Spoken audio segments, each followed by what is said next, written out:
વાણી આપી છે તને ભજન કરવા. વાણી આપી છે તને ભજન કરવા. નહીં તો સમજો કાતર રે દૂધ સાકરથી મીઠડા. નહીં તો સમજો કાતર રે દૂધ સાકરથી મીઠડા.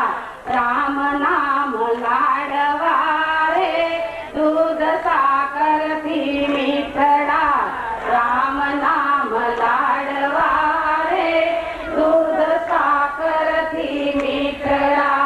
હાથ આપ્યા છે તને દાન જ કરવા. હાથ આપ્યા છે તને દાન જ કરવા. હાથ આપ્યા છે તને દાન જ કરવા. હાથ આપ્યા છે તને દાન જ કરવા. નહીં તો સમજો લાકડા રે દૂધ સાકરથી મીઠડા. નહીં તો સમજો લાકડા રે દૂધ સાકરથી મીઠડા. રામ નામ લાડવા રે દૂધ સાકરથી મીઠડા. રામ નામ લાડવા રે દૂધ સાકરથી મીઠડા. પગ આપ્યા છે તને તીરથ કરવા. પગ આપ્યા છે તને તીરથ કરવા. પગ આપ્યા છે તને તીરથ કરવા. પગ આપ્યા છે તને તીરથ કરવા. નહીં તો સમજો થાંભલા રે દૂધ સાકરથી મીઠડા. નહીં તો સમજો થાંભલા રે દૂધ સાકરથી મીઠડા. રામ નામ લાડવા રે દૂધ સાકરથી મીઠડા. રામ નામ લાડવા રે દૂધ સાકરથી મીઠડા. રામ નામ લાડવા રે દૂધ સાકરથી મીઠડા. હરિઓમ. प्रीत वहाँ पर्दा नहीं और पर्दा नहीं प्रीत. प्रीत के पर्दा रखे ये दुश्मन की भी. जो मैं सा जानती कि प्रीत की दुख नगर ढिंडोरा पीटती कि प्रीत न करियो. चाल चालने चतुरा जये कुंज मारे. चाल चालने चतुरा जये कुंज मारे. हे वालो बंसी बजावे बड़ी धुन मारे. वालो बंसी बजावे बड़ी धुन मारे. चाल चालने चतुरा जये कुंज मारे. चाल चालने चतुरा जये कुंज मारे. हूँ तो वेली उठी गई प्रभात मारे.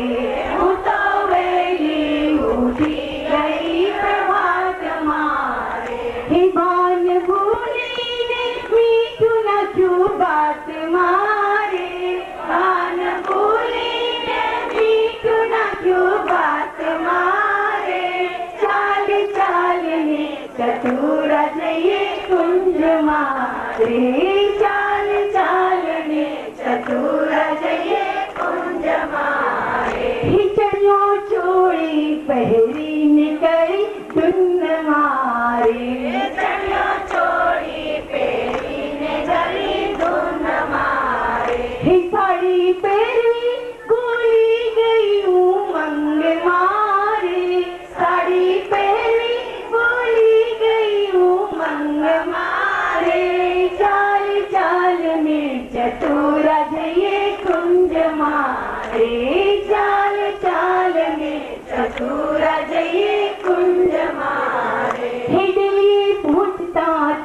આવી મને સુર તારે દિલે પહોંચતા તો આવી મને સુર તારે લોકો પૂછે શું કેવું લોકો પૂછતા રે ચાલ ચાલ ને ચતુરા જઈએ કુંજ મારે હે મારા સાસુને સમજાવી દઉં સાન મારે મારા સાસુને સમજાવી દઉં સાન મારે હે મારી નણંદને રાખ મોટા માન મારે મારી નણંદને રાખ મોટા માન મારે હે ચાલ ચાલ ને ચતુરા જઈએ કુંજ મારે ચાલ ચાલ ને ચતુરા જઈએ કુંજ મારે હે મારા બાળને ઓઢાડું રૂડા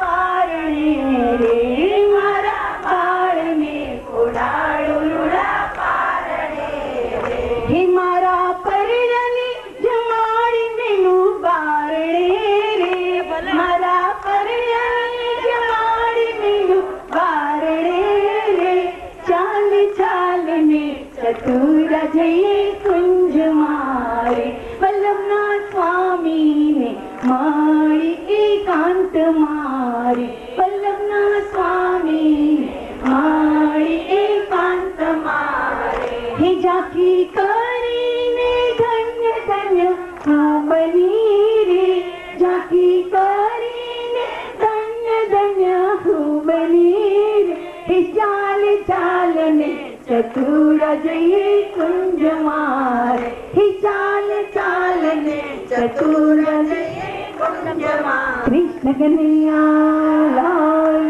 કી જય तृतीय स्कंधः अथ प्रथमोऽध्यायः श्रीशुक उवाच एवमेतत्पुरा पृष्टो मैत्रेयो भगवान् किल क्षत्रावनं प्रविष्टेन त्यक्त्वा स्वगृहवृद्धिमत्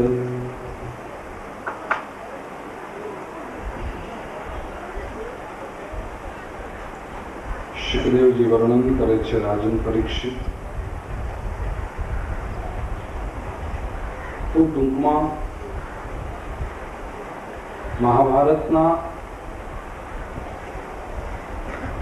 અંત તરફના પ્રસંગોનું વર્ણન કર્યું છે.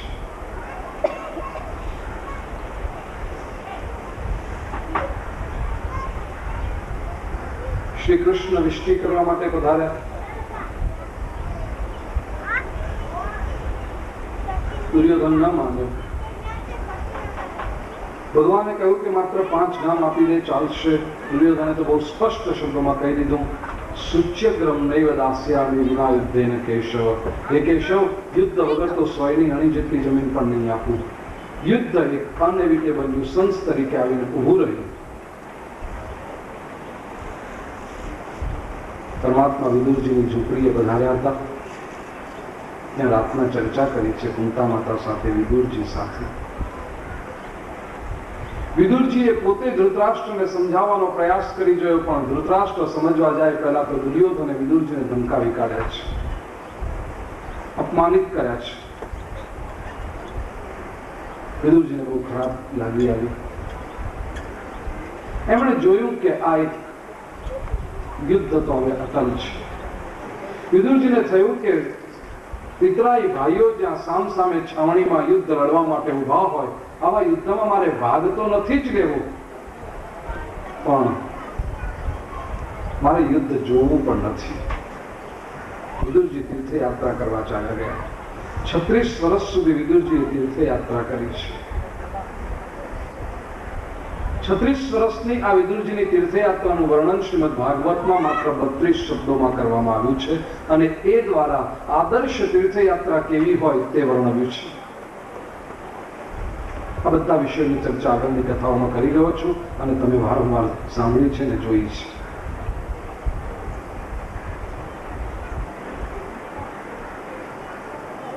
છત્રીસ વર્ષના અંતે વિદુરજી ફરતા ફરતા પ્રભાસ ક્ષેત્રમાં આવ્યા. ત્યાં ઉદ્ધવજી મળ્યા છે. ઉદ્ધવજીએ વિદુરજીને સમાચાર આપ્યા કે મહાભારતનું યુદ્ધ પૂરું થયું, પાંડવો જીત્યા, કૌરવો હાર્યા. પછી આ બધા સમાચાર આપતા ઉદ્ધવજીએ કહ્યું કે પછી તો શ્રી કૃષ્ણ પણ એક પારધીના બાણથી ચરણમાં વિંધાયા અને પ્રભુએ પણ સ્વધામ ગમન કર્યું.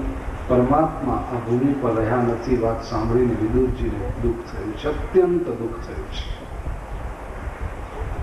ઉદ્ધવજીએ વિદુરજીને આશ્વાસન આપતા કહ્યું છે કે વિદુરજી, પરમાત્માએ પોતાની આ અંતિમ ક્ષણોમાં તમને યાદ કર્યા હતા.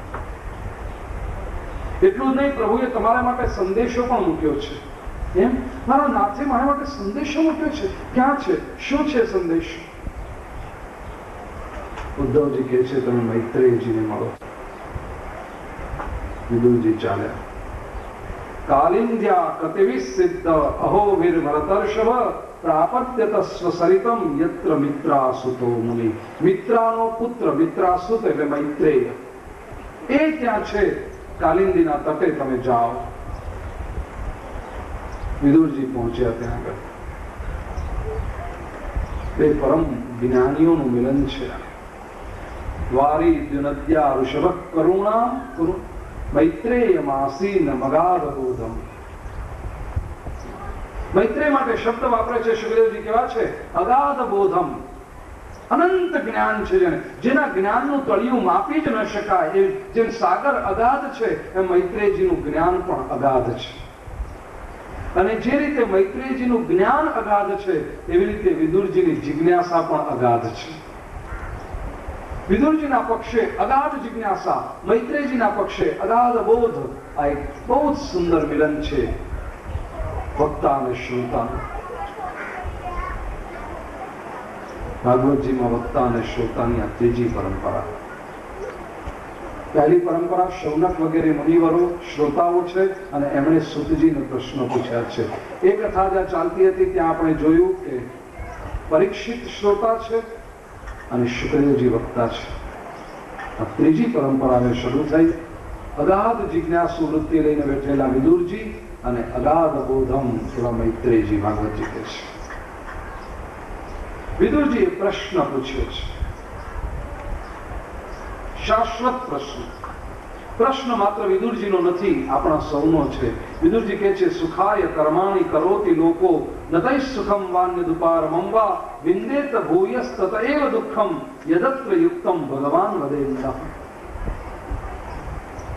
મૈત્રેયજી, આ મનુષ્ય જીવનભર સુખ માટે પ્રયત્ન કરતો રહે છે. આખી જિંદગી પૂરી થઈ જાય છતાં એને સુખ તો પ્રાપ્ત થતું નથી. દુનિયાના કોઈ પણ વ્યક્તિને અટકાવીને પૂછો ભાઈ તો આ મહેનત કરે છે, શું કામ કરે છે? તો એનો જવાબ હશે સુખી થવા માટે. કેટલા વખતથી મહેનત કરે છે? કોઈ કહેશે 10 વર્ષથી, કોઈ કહેશે 20 વર્ષથી, કોઈ કહેશે 30 વર્ષથી, અને કોઈ વડીલ તો કહેશે 70 ની ઉંમર થઈ, 20 વર્ષનો તો ત્યારથી મહેનત શરૂ કરી છે, 50 વર્ષ થઈ ગયા. આપણે પૂછો વડીલ તમે સુખી થયા? તો કે ના રે ના. કમાલ છે. 50 વર્ષ જે માટે તમે પ્રવૃત્તિ કરી અને છતાં સુખ ન મળ્યું. વિદુરજી પ્રશ્ન પૂછે છે સુખાય કર્માણિ કરોતિ લોકો નતૈ સુખમ વાન્યદુપારમં વા. મળતું નથી સુખ. આ સૃષ્ટિની અંદર કેટલા લોકો હશે જે છાતી પર હાથ રાખીને કહી શકે કે આ દુનિયામાં જો સુખી માણસ હોય આ તમારી સામે બેઠો છે? બહુ જ ઓછા. આવું કેમ થાય છે? એનું કારણ શું છે? મૈત્રેયજીએ જે તત્વ ચર્ચા કરી એનો અર્ક કાઢીને આપું તો 2 મુદ્દા કહી શકું. એક,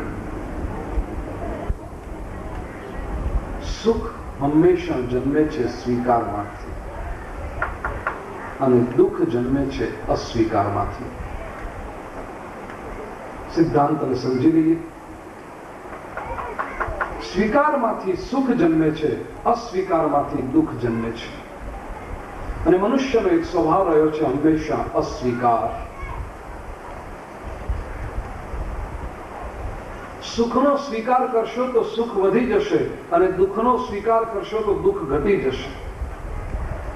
પણ આપણે શું કરીએ છીએ? આપણે સુખનો પણ અસ્વીકાર કરીએ છીએ અને દુઃખનો પણ અસ્વીકાર કરીએ છીએ. સુખનો અસ્વીકાર કરવાથી સુખ ઘટે છે અને દુઃખનો અસ્વીકાર કરવાથી દુઃખ વધે છે. તદ્દન સાદું ઉદાહરણ, આ ઘડિયાળ મને કોઈકે ભેટ આપી. સુખનું સાધન છે, આમ જોઈએ તો સરસ સુખનું સાધન છે, પણ એ જે મને કોઈકે આપી એટલે મારા મનમાં વિચાર શું આવે છે? મોટે ભાગે વિચાર એ આવે, આવી આપી, મને તો આવી નહોતી જોઈતી, મને તો બીજી કંપનીની જોઈતી હતી, અથવા તો મને તો ડાયમંડ વાળી જોઈતી હતી, મને તો અમુક પ્રકારનું ડાયલ હોય એવી જોઈતી હતી. આ બધા પ્રશ્નો. એટલે મેં શું કર્યું કે આ સુખના સાધનનો અસ્વીકાર કર્યો.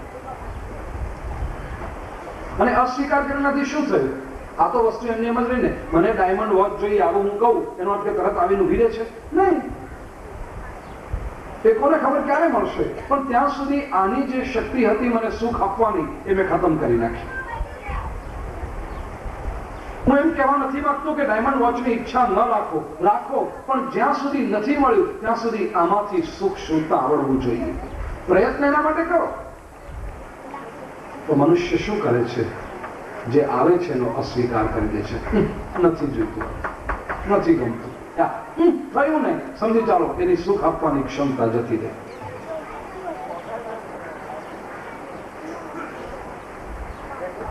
સુખનો અસ્વીકાર કર્યો, પણ આવે તો હું કહું, વાહ કેટલું સરસ છે, સુંદર છે, મને આવું તો જોઈતું હતું. તો એની સુખ આપવાની જે ક્ષમતા છે તે વધી જાય. સુખનો સ્વીકાર કરો, સુખ વધશે. દુઃખનો પણ સ્વીકાર કરો. આપણે દુઃખનો પણ અસ્વીકાર કરીએ છીએ. જેવું કંઈક દુઃખ આવે એટલે માણસને પહેલો પ્રશ્ન થાય, મને જ કેમ આવ્યું? વાય મી? આ પહેલો પ્રશ્ન. બધા લોકો કેવા જલસા કરે છે, મને દુઃખ આવે. હવે આ વાય મી એમ પૂછે એટલે દુઃખ જતું રહ્યું? નહીં, એ તો આવ્યું જ છે, પણ મને શા માટે એવું પૂછ્યું એટલે દુઃખની માત્રા વધી ગઈ. પછી શું થાય? પછી એક આત્મદયા ઉભી થાય, સેલ્ફ પીટી. અરે હું વિચારો કાં તો હું વિચારી, બધું મને જ થાય છે. અને એ જે થયું એટલે દુઃખની માત્રા વધી. દુઃખનો અસ્વીકાર કર્યો, દુઃખની માત્રા, સેલ્ફ પીટી વધી, સેલ્ફ હેટ્રેડ, આત્મધિક્કાર વધ્યો. કેટલી તકલીફો થઈ. પણ દુઃખનો સ્વીકાર કરી લીધો હોય તો દુઃખ આવ્યું છે, આવ્યું છે, ચાલો હકીકત છે.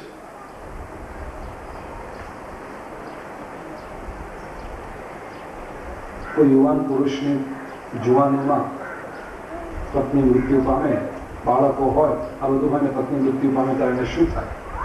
માથે હાથ મૂકી રોવા બેસે, અરે રે ભાવ કેમ જશે, શું કરીશું, શું થશે? એ જ વસ્તુ નરસિંહ મહેતા સાથે થઈ. એમણે ગાયું, ભલું થયું ભાંગી જંજાળ, સુખે ભજી શું શ્રી ગોપાલ. અને નરસિંહ મહેતાને પત્ની ગમતી નથી, ગમતી એમ નહીં, ગમતી હતી, પત્ની સાથે પ્રેમ છે, બધું જ છે, પણ છતાં હવે નથી રહી. ભલું થયું ભાંગી જંજાળ, સુખે ભજી શું શ્રી ગોપાલ. સ્વીકાર. દુઃખનો સ્વીકાર કરશો એટલે પહેલી વસ્તુ શું થશે કે આગળનો રસ્તો સાફ થશે કે ભાઈ આ આવ્યું છે, હવે શું કરવાનું છે? બોલો. મને જ કેમ ને મારા પર જ કેમ ને મારું તો બધું નસીબ ફૂટેલું છે ને બધું, એ બધું કરવાથી આગળનો રસ્તો સ્પષ્ટ થાય છે, ઉલટો ધૂંધળો થઈ જાય છે. દુઃખ આવે તો દુઃખનો સ્વીકાર, સુખ આવે સુખનો સ્વીકાર. 12th સાયન્સમાં ભણતા છોકરાએ પરીક્ષા આપી છે બોર્ડની, ડોક્ટર બનવું છે, સારી વાત છે, મહેનત પણ પુષ્કળ કરી છે.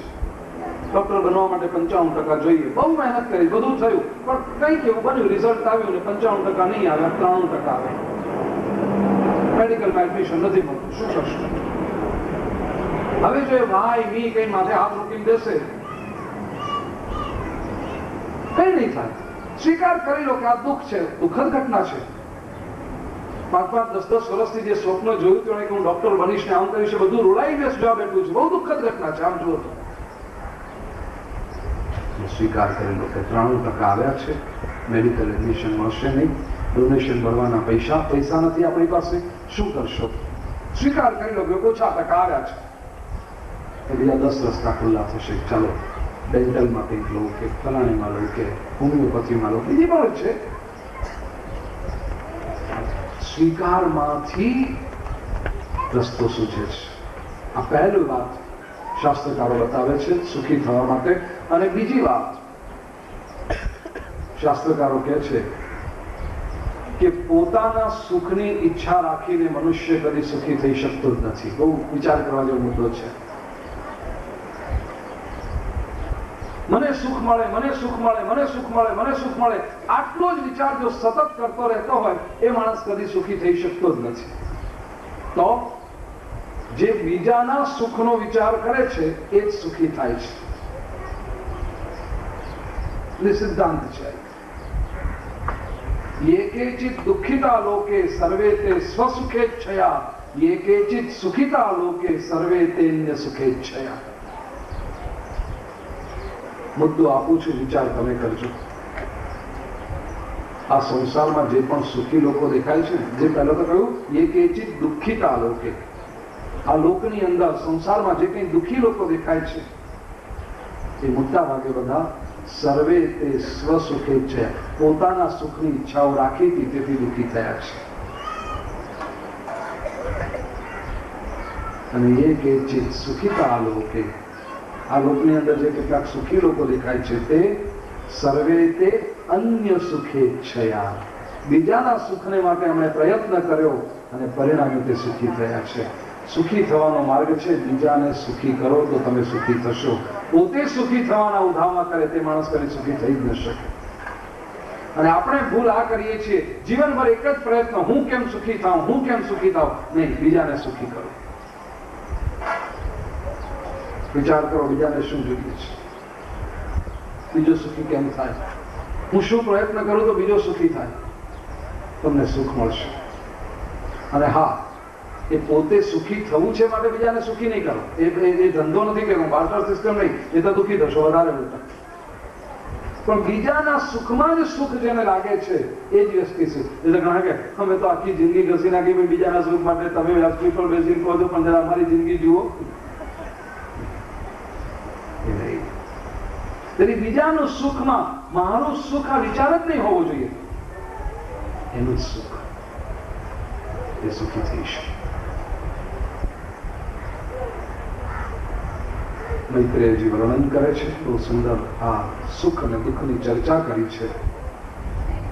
આગળ જતા એમાં વરાહ અવતારની કથા આવે છે.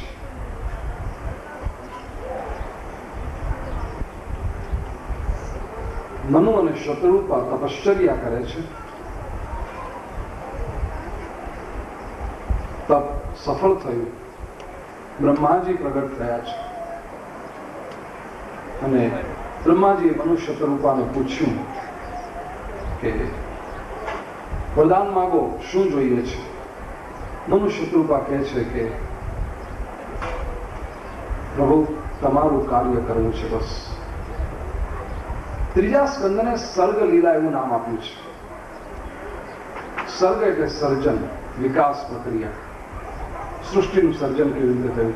બ્રહ્માજી મનુ અને શત્રુપાને કહે છે કે આ તો જીવનના પ્રારંભની ક્ષણો છે, સૃષ્ટિનો વિકાસ થઈ રહ્યો છે. તમારે જો મદદ કરવી હોય તો એક જ કામ કરો, પ્રજોત્પાદન કરો, પરિવાર વિકસાવો. મનુ શત્રુપા કહે છે બ્રહ્માજી તમે કહો છો ચોક્કસ કરીશું, અમને રહેવા માટે સ્થાન આપો. ગ્રંથમાં એવું લખ્યું છે કે એ વખતે આખી પૃથ્વી જળમાં ડૂબેલી હતી. બ્રહ્માજી વિચાર કરવા લાગ્યા છે જળમાં ડૂબેલી આ પૃથ્વીને બહાર કોણ કાઢે.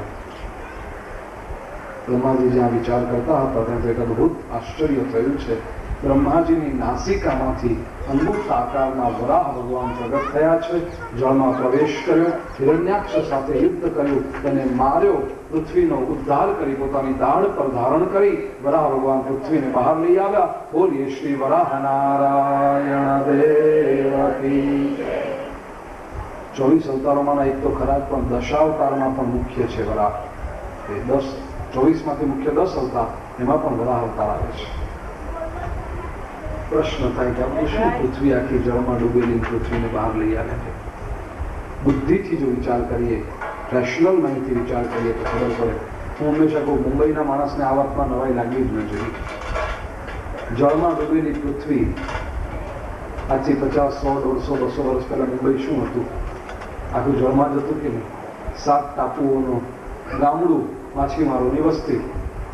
એ વખત ક્યાં હતું કોઈ? પણ જેમ જેમ જેમ જેમ લોકો આવતા ગયા એમ એ પાણી પૂરતા ગયા, રેક્લેમેશન થતું ગયું અને આજે આ મહાનગર બનીને ઊભું રહ્યું છે. તો 100-150 વર્ષ પહેલા જો આ મુંબઈમાં સ્થિતિ હોય તો વિચાર કરો કે આ તો હજારો લાખો વર્ષ પહેલાની વાત છે. પૃથ્વી પર જળનું આધિપત્ય હતું અને જેમ જેમ મનુષ્ય સૃષ્ટિ વિકસિત થતી ગઈ એમ જમીનની જરૂર પડવા માંડી. તો એના માટે આવા એક બુદ્ધિમાન લોકો થયા હશે કે જે રેક્લેમ કરતા ગયા લેન્ડને. પૃથ્વીનો ઉદ્ધાર કર્યો છે, જેના ઉપર આ મનુષ્ય સૃષ્ટિ વિકસી, મનુષ્ય જાતિ સ્થિર થઈ. મનુ અને શત્રુપા વરદાન જે મળ્યું એનાથી આ થયું. વિદુરજી એ પ્રશ્ન પૂછે છે મૈત્રેયજીને કે આ હિરણ્યાક્ષ કોણ હતો? શા માટે એને મારવો પડ્યો? નાનકડો પ્રસંગ આવે છે. કશ્યપ મુનિ સાંજના સમયે સૂર્યાસ્ત વેળા હતી એ વખતે પોતાના આશ્રમમાં ઉપાસના કરી રહ્યા હતા. ત્યારે એમના પત્ની દીતિ કામવશ થયા છે. દીતિએ કશ્યપ મુનિ પાસે આવીને કામેચ્છા પ્રગટ કરી છે. કશ્યપ મુનિ કહે છે કે દેવી, આપણે ગૃહસ્થાશ્રમનો સ્વીકાર કર્યો છે એટલે મારી ફરજ છે તમારી ઈચ્છા પૂર્ણ કરો. પણ સંધ્યા સમય છે. ભાગવતમાં એવું લખ્યું છે કે પિશાચ વેળા છે, ભૂત પ્રેત ફરતા હોય છે આ સૂર્યાસ્તની વેળાએ, અને થોડીક ક્ષણ અટકી જાઓ, તમારી ઈચ્છા હું પૂર્ણ કરીશ. દીતિ કંઈ બોલવામાં સંયમ રાખી શક્યા નથી. એમણે કહ્યું, પત્નીની ઈચ્છા પૂરી ન કરી શકે પતિ શું કામનો?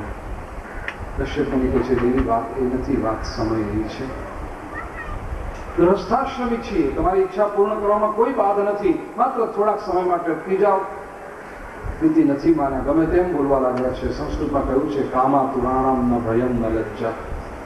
જે કામાતુર હોય એને ભય પણ ન હોય અને લજ્જા પણ ન હોય. કશ્યપ મુનિને થયું કે દીતિ આ રીતે બોલતા રહેશે, મારું અનુષ્ઠાન પણ થશે નહીં. પોતે પર્ણકુટીમાંથી બહાર આવ્યા છે, બાજુમાં બીજી એક પર્ણકુટી હશે, ત્યાં ગયા અને દીતિની ઈચ્છા પૂર્ણ કરી, કામનો ઉભરો શમ્યો. પછી દીતિને ખ્યાલ આવે છે પોતે શું કરી બેઠા છે. માફી માંગવા લાગ્યા, પતિદેવ, હું તમને ગમે તેમ બોલી ગઈ, મને ક્ષમા કરો. કશ્યપ મુનિ કહે છે, દેવી, હું તો ક્ષમા કરીશ, પણ જે કાર્ય છે એનું પરિણામ આવશે. શું? 2 દીકરાઓ થશે, બંને રાક્ષસ થશે. દીતિ કહે છે, ના, એવું ન બોલો. કશ્યપ મુનિ કહે છે કે પ્રશ્ન જ નથી. પરિણામ તો જે આવે તે ભોગવવું જ પડે. કાર્ય નથી થતું ત્યાં સુધી આપણા હાથમાં હોય છે. કર્મણ્યેવાધિકારસ્તે મા ફળેષુ કદાચન. એક વખત કોઈ પણ કાર્ય થઈ ગયું પછી એનું પરિણામ આપણા હાથમાં નથી. તો તમે આટલા બધા તપસ્વી છો ને કંઈ ન કરી શકો? કશ્યપ મુનિ કહે છે, એટલું કરી શકું, 2 દીકરાઓ રાક્ષસ થશે અને બંનેને મુક્તિ આપવા માટે પરમાત્માના અવતાર થશે. પ્રભુ એમને મુક્તિ આપશે. દીદી કહે છે, હજી કંઈક સારું કહો. કશ્યપ મુનિ કહે છે કે એક પુત્રની મુક્તિ તરત થઈ જશે, બીજા દીકરાનો વંશ આગળ વધશે અને એનો જે દીકરો થશે તે ભક્ત થશે. અને આપણે જોઈએ છીએ 2 દીકરાઓ જે થયા, હિરણ્યાક્ષ અને હિરણ્યકશિપુ.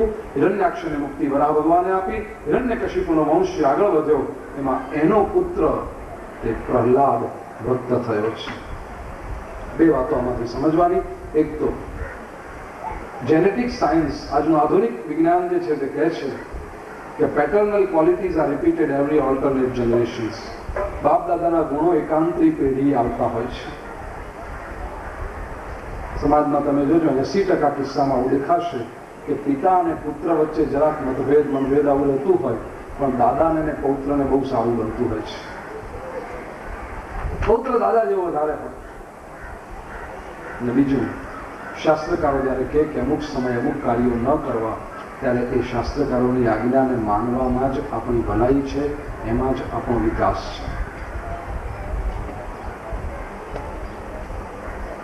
સાંજનો સમય ખૂબ સાચવી લેવા જેવો હોય છે, અત્યંત આવશ્યક વાત છે. સાંજના સમયે જ્યારે સૂર્યાસ્ત થઈ રહ્યો હોય છે એ વખતે સૂર્ય કિરણો નબળા પડે છે, પરિણામે અમુક એક પ્રકારના જીવાણુઓ વાતાવરણમાં વધી જાય છે, સૂક્ષ્મ હોય. હું સાદું ઉદાહરણ આપીને કહું કે સબર્બન એરિયામાં મચ્છરનો જરા ઉપદ્રવ રહેતો હોય, લોકો શું કે સૂર્યાસ્ત થતો હોય ને એ પહેલા બારી બારણા બંધ કરી દો, રાતના 8, 8:30 પછી બારી બારણા ખોલી નાખો, મચ્છર ના આવે. કેમ? કારણ કે જે મચ્છર હતા જે બારી બારણા ખુલ્લા હોય ત્યાં બધે બેસી ગયા, પછી આપણે શાંતિ. એ કેમ? સૂર્યાસ્ત સમય. હવે આ તો મચ્છર દેખાય છે આંખોથી, એવા છે. કેમ સૂર્યાસ્ત વખતે થાય છે? હવે એ તો આંખોથી દેખાતા છે, પણ એનાથી સૂક્ષ્મ કેટલાક જીવાણુ હોય જે શ્વાસોચ્છ્વાસ દ્વારા આપણા શરીરમાં પ્રવેશ કરે છે, ચિત્તતંત્રને ખોરવી નાખે છે. આ જીવાણુઓથી બચવાનો ઉપાય શું? શાસ્ત્રકારોએ કહ્યું હતું, સાંજના સમયે દીવો કરો, પાણીયારે દીવો કરો. સંધ્યાદી અદભુત પ્રયોગ છે, સાયન્ટિફિક પ્રયોગ છે. પાણીયારે દીવો કરવાનું કારણ પણ એ જ કહ્યું કે પાણી હોય પવિત્ર થાય તો સૂર્ય પણ ત્યાં જ હોય, એટલે આખું વાતાવરણ, અન્નમાં બધું, અન્ન જળ બધું પવિત્ર થાય. જીવનમાં આ અશુભ તત્વોની અસર ઓછી થાય. દીવો થવો જ જોઈએ. વિશ્વભરમાં સંશોધનો થયા છે, એ લોકોએ પુરવાર કર્યું છે કે આ વાત કેટલી સાચી છે. જીવાણુઓને દૂર કરવા માટે, વાતાવરણને પવિત્ર કરવા માટે, શરીર અને મનને પવિત્ર કરવા માટે. વૈજ્ઞાનિકો કહે છે કે ચોખ્ખા ઘીનો દીવો જ્યારે બળતો હોય, કેમિકલ રિએક્શન જે થાય છે એનાથી આ જીવાણુઓ બધા દૂર ભાગે છે, વાતાવરણ શુદ્ધ થાય છે. સંધ્યા સમયે દીવો કરવો જ જોઈએ. આજે સવારે ડલાસથી ફોન આવ્યો, અમેરિકાથી. નવો જ પરિવાર, મને કોઈ પરિચય નહીં. મને એમણે કહ્યું કે એક વિડીયો કેસેટનો સેટ ત્યાં લઈ ગયા છે, એમના સાસુ ત્યાં હતા. અને કે છેલ્લા 1.5 મહિનાથી રોજ અમે જોઈએ છીએ. અને हिंदी भाषी भाई, मैंने कि हमारे घर में अभी हर रोज सुबह शाम दिया होने लगा है. 15-20 वर्षों से हम थे. भगवान की तस्वीर तो जब वहाँ हिंदुस्तान से निकले तो बड़ों ने दी थी कि भगवान की छवि रखना वहाँ आपके अमेरिका के घर में, लेकिन छवि लटक रही थी. भगवान थे उनकी जगह पे, हम अपनी जगह पे. હવે જ્યારથી જોઈએ છીએ નિયમિત રૂપે, એક વાક્ય મને બહુ સ્પર્શી ગયું. ભાઈએ કહ્યું કે I can't believe I am talking to you, કે મને ભરોસો નથી થતો હું તમારી સાથે વાત કરી રહ્યો છું. એમણે કે હું તમને રોજ કે તમે અમારા ઘરમાં હો જ છો, વિડીયો ઉપર રોજ જોઈએ છીએ. અને દીવો શરૂ થયો છે, માળા શરૂ થઈ છે, છોકરાઓએ જે શરૂ કર્યું છે તે. અને આમંત્રણ આપ્યું એમણે કે તમે, અમને ખબર પડી કે હું જઈ રહ્યો છું, એમણે કે તમે આવજો અમારે ત્યાં. મારું કહેવાનો આશય, એ પરિવારને હું ઓળખતો નથી, મને કોઈ પરિચય નથી. એટલું જ નહીં, એ જે એમના સાસુ છે એમને પણ મને કોઈ પરિચય નથી. કહેવાનો આશય કે પરમાત્માની આ વાતોની અસર સમાજ પર થતી હોય છે. દીવો કરો. ત્યારે બીજી બાજુ ઘણા લોકો એવા પણ કે અમે દીવો ન કરીએ. કેમ? કે સંધ્યાકાળે પાણીયારે દીવો કરવો હોય તો પિતૃઓનો દીવો કહેવાય. અરે પિતૃનો નહીં, તારો દીવો છે. કર. કોને ખબર કોણ લઈ આવ્યું, ક્યાંથી લઈ આવ્યું? પિતૃનો દીવો કોઈ ગ્રંથમાં લખેલું નથી. મને બતાવો એક પણ ગ્રંથમાં, હજી સુધી મેં વાંચ્યું નથી. પ્રાચીન પુરાતન આપણા शाश्वत ग्रंथों છે, भागवत, रामायण, वेद, उपनिषद, बताओ मुझे इसमें लिखा हुआ. હું તો દરેક કથામાં કહું છું, હજી સુધી કોઈ આવીને મને બતાવ્યું નથી કે જો આ ભાગવતજીમાં લખ્યું છે સંધ્યાકાળે દીવો ન કરાય, આ જુઓ વેદમાં લખ્યું છે સંધ્યાકાળે દીવો ન કરાય, કે ઘરમાં દીવો ન કરાય. અભી તક કોઈ નહીં આયા મેરે પાસ. કોઈ તો ગ્રંથમાં લખેલું બતાવે મને કે દીવો ન કરાય. પ્રાચીન ગ્રંથોની વાત કરું છું, સનાતન ગ્રંથોની વાત કરું છું, વૈદિક ઋષિઓએ નિસ્વાર્થ ભાવે લખેલા ગ્રંથોની વાત કરું છું. ક્યાંય નહીં. શોધી કાઢ, નહીં લખો, નહીં કરવું. આવો જ ઉલટા આપણા ગ્રંથો તો એમ કે છે, તમે ઘરે કોઈ પણ પૂજા કરો ને અને વિદ્વાન બ્રાહ્મણ આવીને પૂજા કરાવતા હોય ત્યારે એમના શ્લોકો સાંભળજો. એ દીવો પ્રગટાવવાનું કે અને દીવાની પૂજા કરવાનું કે ત્યારે એક શ્લોક છે, ભોદીપ દેવરૂપસ્ત્વમ કર્મ સાક્ષી વિઘ્નકૃત યાવદ કર્મ સમાપ્તિ સ્યાત તાવદત્ર સ્થિરો ભવ. ભોદીપ ત્વમ દેવરૂપ અસી. એ દીવા તું દેવરૂપ છે. દીવો તો પરમાત્માનું સ્વરૂપ છે. પરમાત્માને આપણે તેજ રૂપે ઉપાસના કરીએ છીએ. દીપ જ્યોતિ પરબ્રહ્મ, દીપ જ્યોતિર નમોસ્તુતે. દીવાની જ્યોતિ એ પરબ્રહ્મનું સ્વરૂપ છે, ઈશ્વર છે. ભવદીપ દેવરૂપ છે. એટલું નહીં, કર્મ સાક્ષી, કર્મનો સાક્ષી છે દીવો. કોઈ પણ સત્કર્મ તમે કરતા હોય એનો વિટનેસ છે. કર્મ સાક્ષી એટલું નહીં, અવિઘ્નકૃત. દીવો વિઘ્નોને દૂર કરે છે. જે ઘરમાં દીવો નહીં થતો હોય ને, તમે જોજો એ ઘરનું કોઈ કામ સીધું ઉતરતું નહીં. ક્યાંય ને ક્યાંયથી કંઈક ને કંઈક વિઘ્નો આવ્યા જ કરે. કોઈ કામ સીધું ન ઉતરે. દીવો વિઘ્નોને દૂર કરે છે. અવિઘ્ન. અને આ પણ હું પુરવાર કરી શકો ત્યારે સમયની અનુકૂળતા નથી, તેથી જતો નથી ચર્ચામાં કરું. નાનપણથી, અને મારી એકલાની વાત નથી, બધાને હશે. દેશમાંથી નીકળીએ ને મુંબઈ આવવા માટે, એટલે દાદીમાં ભગવાન પાસે દીવો કરે કે પાણીયારે દીવો કરે, ચાંદલો કરે અને દીવાને કે બેટા પગે લાગ. પછી મોઢામાં ગોળની કાંકરી કે એક ચમચી દહીં કે આવું આપે શુકન તરીકે અને કહેશે જાઓ ફતે કરો. આ વર્ષોથી ચાલ્યું આવ્યું, પેઢીઓની પેઢીઓથી ચાલ્યું આવ્યું. જા બેટા રક્ષા થશે તારી.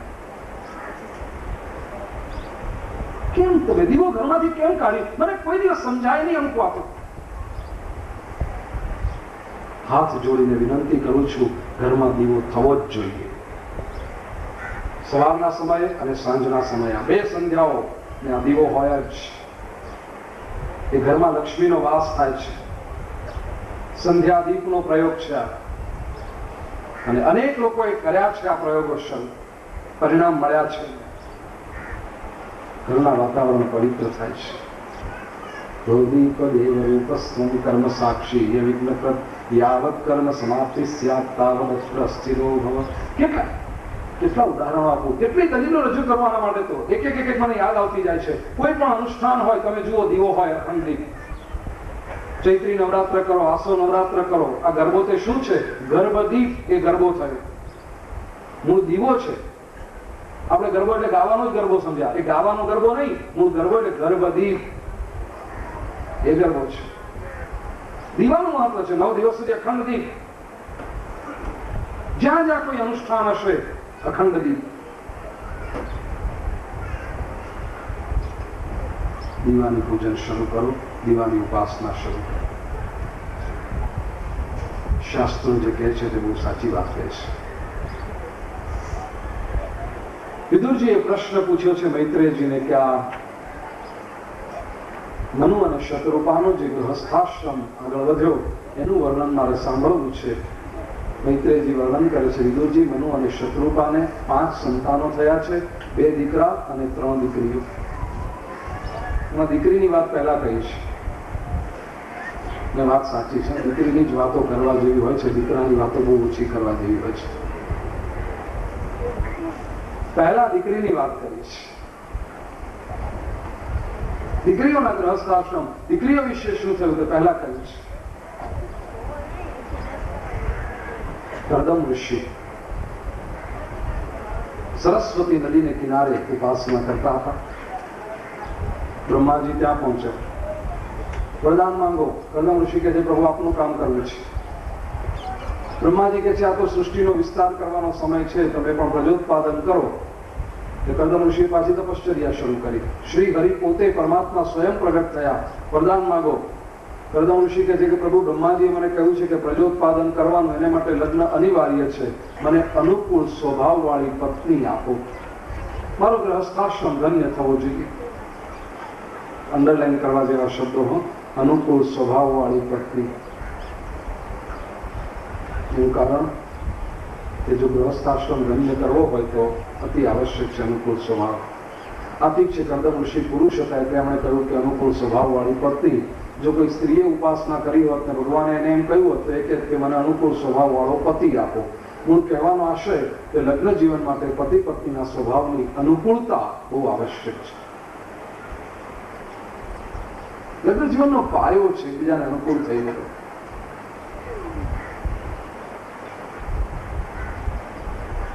શ્રી હરિએ કહ્યું છે કે મનુ અને શત્રુપાની પુત્રી છે દેવહૂતિ તમારે માટે આદર્શ પત્ની બનશે. મનુ શત્રુપા ત્રીજે દિવસે તમારે ત્યાં આવશે. તમે દેવહૂતિનો પ્રસ્તાવ મૂકશે તમારી આગળ, તમે સ્વીકાર કરી દેજો. મનુ શત્રુપા આવ્યા છે, દેવહૂતિના લગ્નની વાત મૂકી.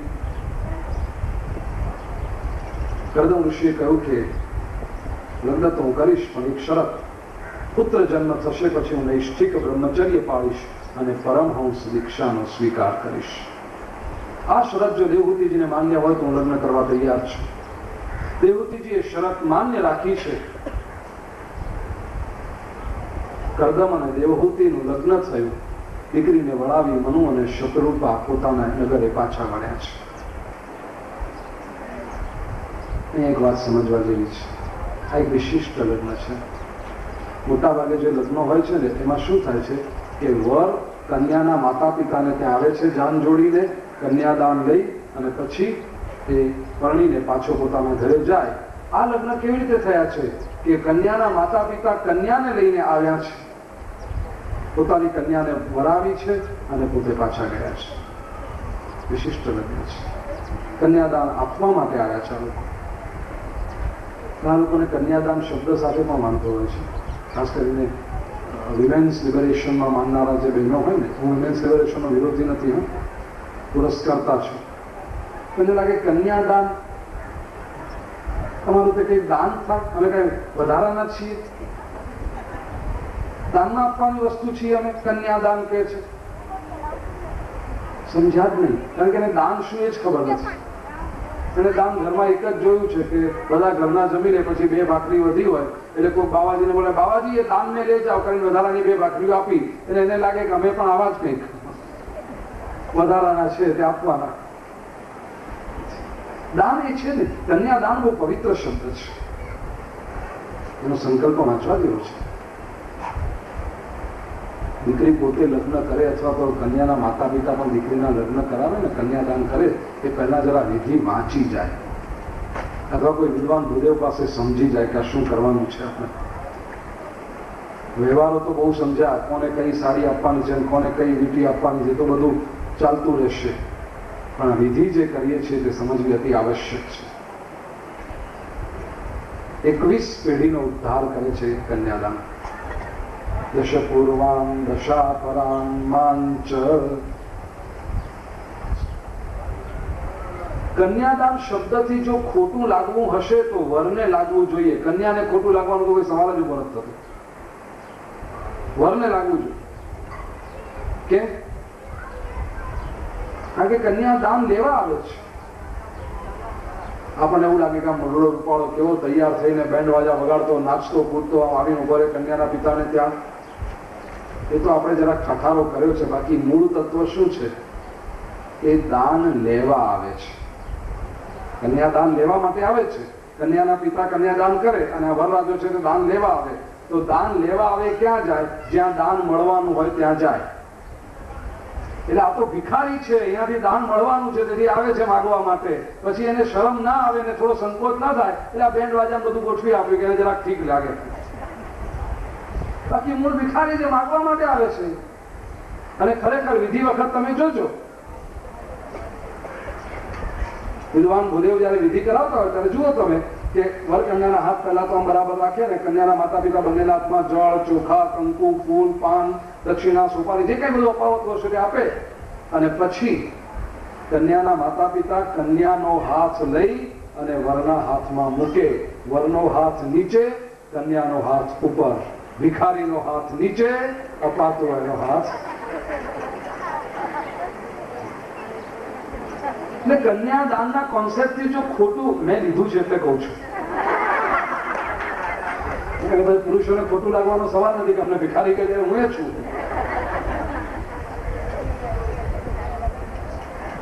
જે લેતો હોય એનો હાથ નીચે અને જે અપાતું હોય એ ઉપર. માટે કન્યાદાન શબ્દ તો બહુ સુંદર છે.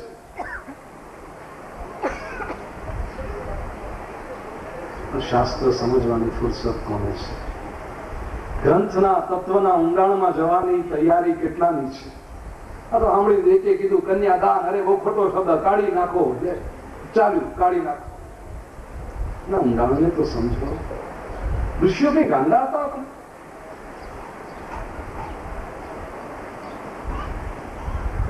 અહીંયા પોતાની દીકરીને વળાવી મનુ અને શત્રુપા પોતાના નગર તરફ પાછા ચાલ્યા.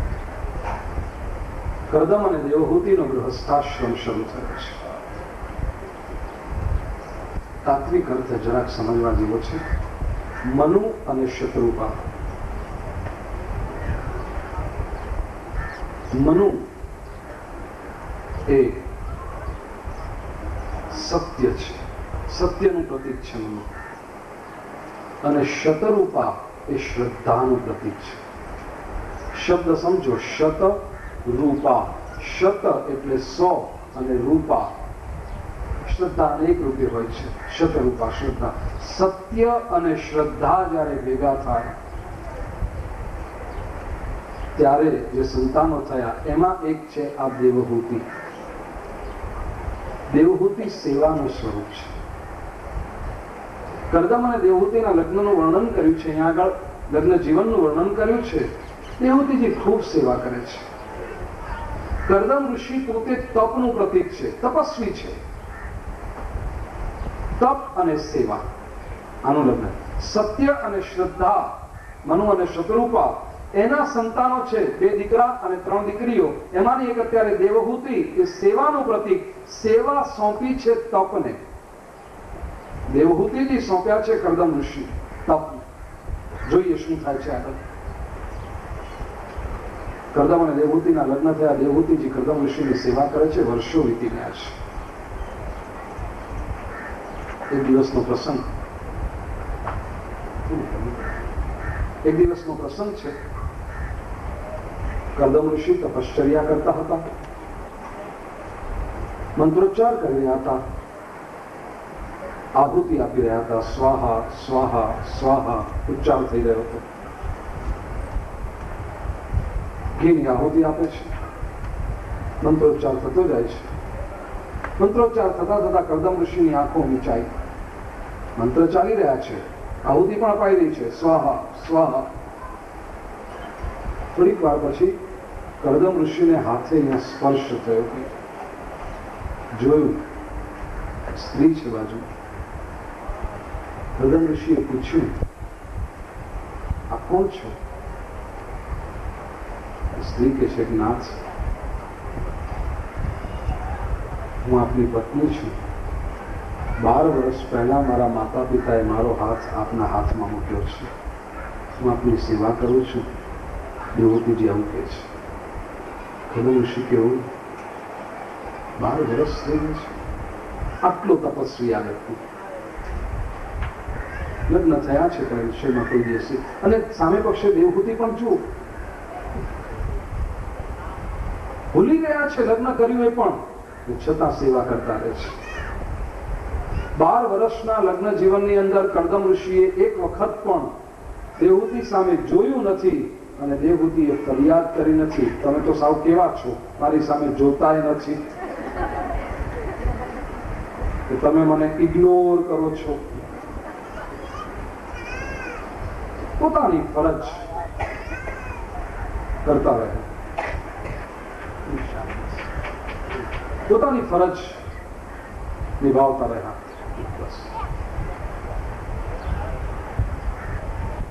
આજે કર્દમ ઋષિને થયું 12 વર્ષથી અમારી સેવા કરે છે ને કરીને સામે જોયું નહીં. કરદમ ઋષિએ કૃતજ્ઞતા વ્યક્ત કરી છે. દેવી, તમે મારી આટલી બધી સેવા કરો છો, પ્રસન્ન થયો છું, તમને કંઈ પણ જોઈતું હોય તો માગી લો, હું તમારી ઈચ્છા પૂર્ણ કરીશ. બહુ સમજવા જેવું છે. દેવહૂતિજીનો માત્ર પ્રસંગ જોઈએ ને કે ભાઈ 12 વર્ષ સુધી સેવા કરીને કોઈ દિવસ કશું બોલ્યા નહીં, એટલે પતિઓ પોતાના પત્ની તરફ જોવા માંડે. જોયું, આવી પત્ની હોવી જોઈએ, કાંઈક શીખો ભાગવતમાંથી.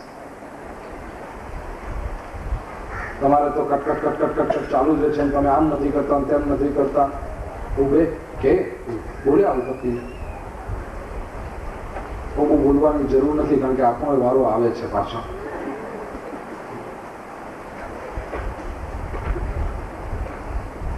દેવહૂતિજી આદર્શ પત્ની છે, એમાં કોઈ બેમત નહીં. 12 વર્ષ સુધી અમને કોઈ ફરિયાદ નથી કરી, એમાં કોઈ બેમત નહીં. પણ સામે કરદમ ઋષિ કેવા છે. આજે જયારે ખબર પડી કે હું મારી પત્ની સામે જોવું ભૂલી ગયો છું, જે ક્ષણે ખબર પડી એ ક્ષણે દેવહૂતિની સામે એમણે કૃતજ્ઞતા વ્યક્ત કરી. દેવી, તમે મારે આટલી સેવા કરી, તમારે જે કંઈ જોઈતું હોય તે માગી લો, તમારી ઈચ્છા પૂર્ણ કરીશ. કૃતજ્ઞતા વ્યક્ત કરે છે. આ પતિ પોતાની પત્નીનો આભાર માની રહ્યો છે. સમાજમાં આવા પતિ પત્નીનો આભાર માનતા હોય કે તું મારી કેટલી સેવા કરે છે, તું મારું કેટલું ધ્યાન રાખે છે. તો કહું ચાલે, એટલે પત્ની છે તે કરે, એમાં નવાઈ હેની. અરે હેની નહીં, ઘણી નવાઈ. એક વ્યક્તિ જો પોતાના અંગત રસને બાજુએ મૂકી અને જીવનભર આપણી સેવા કરતી હોય તેમાં નવાઈ છે. ક્યારેક તેનો આભાર માનો, ક્યારેક તો કૃતજ્ઞતા વ્યક્ત કરો, ક્યારેક તો પૂછો એને, તને શું જોઈએ છે, તારી કોઈ ઈચ્છા છે, તું મારી આટલી બધી સેવા કરે છે. પૂછો ને, ક્યારેક તો પૂછો. મહિને, 2 મહિને, 4 મહિને, 6 મહિને એકાદ વખત ગમશે. એ એપ્રિશિએશન ગમે. હું એમ નથી કહેતો કે રાતમાં થેન્ક યુ પેલું પશ્ચિમના લોકો કરે, વાંધો કર્યા કરો. જમવા બેઠા હોય, થાળી મૂકે એટલે થેન્ક યુ, વાટકી મૂકે એટલે થેન્ક યુ, વાટકીમાં ચમચી મૂકે એટલે થેન્ક યુ, ચટણી આપી એટલે થેન્ક યુ, દાળ આપી એટલે થેન્ક યુ, શાક આપી એટલે થેન્ક યુ, રોટલીનું થેન્ક યુ, બીજી રોટલીનું બીજું થેન્ક યુ. એવું નહીં. આત્મીયતાથી ક્યારેક તો કહો, 2 મહિને, 3 મહિને, 4 મહિને, તો સેનાથી વધારે ગાળો નહીં. 4-6 મહિને એકાદ વખત તો કહેવાવું જોઈએ કે તું મારું બહુ ધ્યાન રાખે છે. દાંપત્ય જીવન સુંદર બનશે એનાથી. કરદમ ઋષિએ દેવહૂતિને કહ્યું છે, દેવી કંઈક માગવું હોય, ઈચ્છા હોય તો માગો, શું જોઈએ છે તમારી ઈચ્છા પૂર્ણ કરીશ. પ્રત્યેક સ્ત્રીને હંમેશા માતૃત્વમાં પોતાની પરિપૂર્ણતા દેખાતી હોય છે. દેવહૂતિજીએ માતૃત્વની ઝંખના પ્રગટ કરી છે. વિચારકો બહુ સરસ કહે છે, સ્ત્રી સ્વભાવને સમજવા જેવું છે. સ્ત્રી લગ્ન શા માટે કરે છે? સ્ત્રીને માતા બનવાની ઈચ્છા છે, માટે તે લગ્ન કરે છે. પુરુષને પતિ થવામાં રસ છે, માટે લગ્ન કરે છે. સ્ત્રીને માતા બનવામાં રસ છે, માટે લગ્ન કરે. સ્ત્રીને માતા બનવા માટે જો પત્ની બનવું પડશે તો પત્ની બનવા તૈયાર છે. એને મૂળ રસ છે માતૃત્વમાં. જ્યારે પુરુષને પતિ બનવામાં રસ છે અને પતિ બનતા બનતા જો પિતા થઈ જવાતો હોય તો છૂટકો નથી. આ સ્ત્રી અને પુરુષ સ્વભાવનો મૂળભૂત ફરક છે. સ્ત્રી એ મૂળથી માં છે. ઇરરિસ્પેક્ટિવ ઓફ હર એજ. હું તો આગળ વધીને કહીશ કે ખરેખર એ પોતાના ભૌતિક જીવનની અંદર માં બની હોય કે ન બની હોય એ બીજા નંબરની વાત છે, પણ એ સ્વભાવથી માં છે.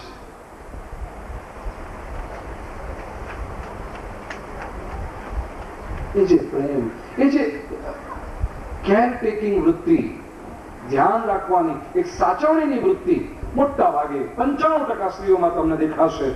5%માંથી કોઈક મળ્યું હોય તો તમને સલામત. પણ 95% તમને દેખાશે કેરટેકિંગ. સ્ત્રી એ બેસિકલી માં છે. અને તેથી હું કહું છું કે દ્રષ્ટિકોણ સ્ત્રી તરફ માતાનો રાખો. સ્ત્રીને પત્ની બનવામાં રસ નથી, સ્ત્રીને માં બનવામાં રસ છે. હા, સદીઓથી વિશ્વભરમાં સ્ત્રીને જે ગેરસમજણ થતી આવી છે કે આ થતી આવી, પુરુષને પતિ બનવામાં રસ છે અને એણે સ્ત્રી સામે પત્નીના ભાવથી જોયું. સ્ત્રીને પત્ની બનવામાં રસ નથી, એને માં બનવું છે. એટલે સ્ત્રી હંમેશા એમ સમજે છે કે આ મારો જે પુરુષ છે તે મને સમજી શકતો નથી.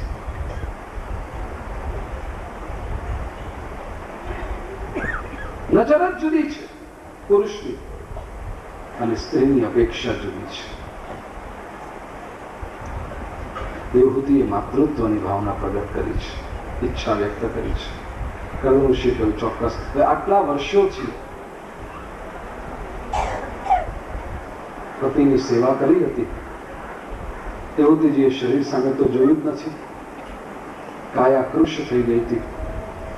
કરદમ ઋષિએ કહ્યું છે બિંદુ સરોવરમાં સ્નાન કરો. દેવહૂતિજી સ્નાન કરવા માટે પ્રવેશ્યા. ચારે બાજુથી દાસીઓ સેવિકાઓ આવી સ્નાન કરાવે છે. સુંદર વસ્ત્રો પરિધાન કર્યા, સુંદર અલંકારો પરિધાન કરાવ્યા છે. 16 વર્ષની કન્યા જેવું સૌંદર્ય પ્રાપ્ત થયું છે. દેવહૂતિજી આ સ્નાન કર્યું તે સમય દરમિયાન કરદમ ઋષિએ બહુ દિવ્ય વિમાનની રચના કરી. દેવહૂતિજીને કહ્યું બિરાજો. દિવ્ય વિમાન વિહાર થયો છે.